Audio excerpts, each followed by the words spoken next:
নমস্কার বন্ধুরা, আশা করি সবাই খুব ভালো আছেন। আজকে একটা মন্দিরের ব্লগ করছি আমি, শ্যাম সুন্দরী মায়ের।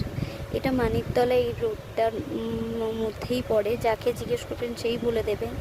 মাটা খুবই জাগ্রত মন্দির, আর প্রচুর লাইন পড়ে শনিবার করে।